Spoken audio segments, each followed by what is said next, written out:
Menyapa Anda semuanya dalam program Bible Everyday. Hari ini saya mengajak Anda belajar di Mazmur pasal yang ke-79. Mazmur 79 ini ditulis oleh Bani Asaf, dan ini merupakan kisah tentang bagaimana bangsa Israel yang dulu jaya luar biasa akhirnya menjadi bangsa yang mengalami penindasan. Ditulis pada tahun 586 sebelum Masehi, tepatnya ketika bangsa Babel menyerbu Israel. Bangsa Babel ini tidak hanya menyerbu Israel, tetapi mereka juga melakukan banyak hal yang membuat bangsa Israel mengalami keadaan yang sangat menyedihkan. Kalau Anda baca di dalam ayat yang pertama, dikatakan, "Ya Allah, bangsa-bangsa lain telah masuk ke dalam tanah milikmu, menajiskan bait kudusmu." Yang pertama, bait kudus yang mestinya adalah tempat yang sangat dihormati, tempat yang memang digunakan untuk bangsa Israel menyembah Tuhan, tetapi tempat yang kudus itu dinajiskan oleh bangsa Babel. Tidak hanya mereka sekedar menajiskan, tetapi bait Allah itu dihancurkan, perkakas-perkakas di rumah Tuhan mereka jarah semuanya dan dibawa ke Babel. Lalu kemudian dikatakan membuat Yerusalem menjadi timbunan puing. Kota Yerusalem yang dahulu megah, kota Yerusalem yang dahulu indah, kini hanya tersisa puing-puing saja karena bangsa Babel menghancurkannya. Yang lebih menyedihkan lagi kalau Anda baca di dalam ayat yang kedua, mereka memberikan mayat hamba-hambamu kepada binatang-binatang.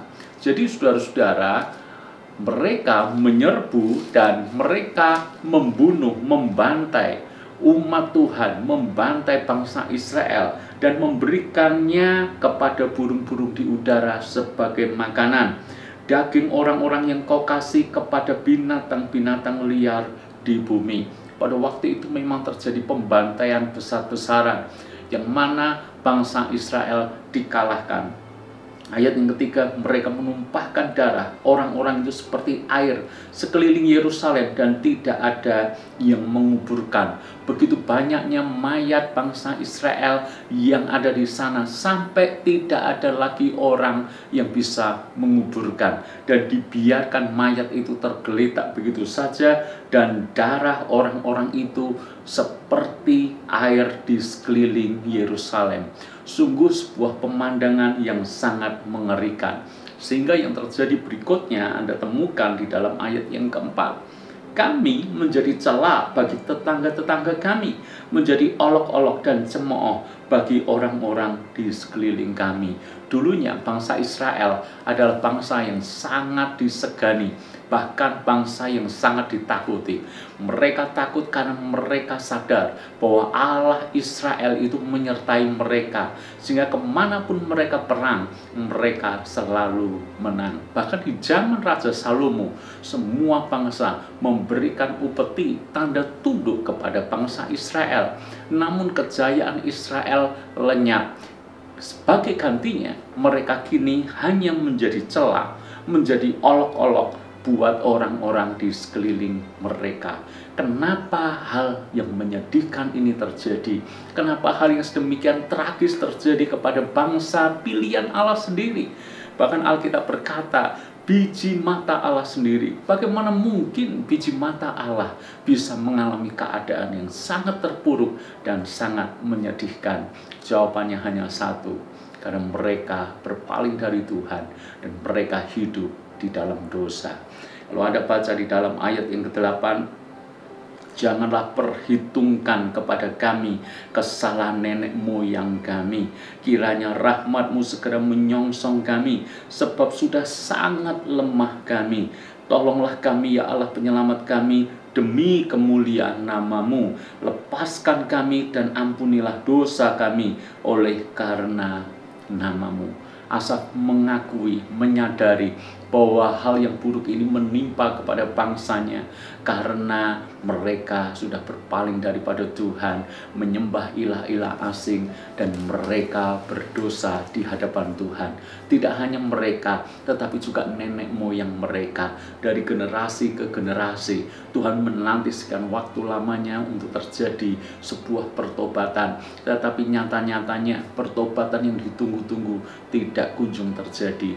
Puncaknya ketika mereka sudah mengeraskan hati sedemikian rupa, maka Tuhan mengizinkan bangsa Babel menyerang, menyerbu, menjarah, meruntuhkan kejayaan mereka.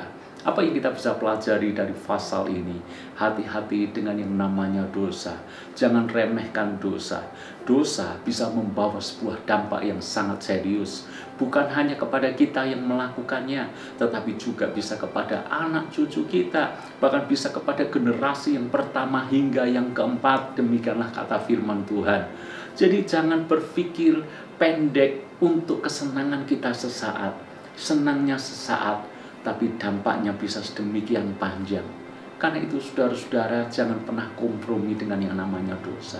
Biarlah kita seperti doa Asaf yang kita baca di Mazmur ini. Kita minta belas kasihan Tuhan, kita minta ampun, dan kita sungguh-sungguh bertobat. Selagi kita masih mendengar akan firman ini, dan selagi hati kita tersentuh dan Roh Kudus menyuarakan pertobatan buat kita, responi itu artinya Tuhan mengasihi Anda, itu artinya Tuhan ingin Anda mengambil keputusan untuk bertobat. Saya percaya firman yang berkata bahwa Dia adalah Tuhan yang setia dan adil. Dia akan menyucikan kita dari segala kejahatan kalau kita bersedia mengaku dosa kita dan bertobat sungguh-sungguh di hadapan Tuhan. Sebelum semua yang buruk terjadi dalam hidup kita, pastikan kita bertobat dan kembali di jalan Tuhan. Tuhan berkati.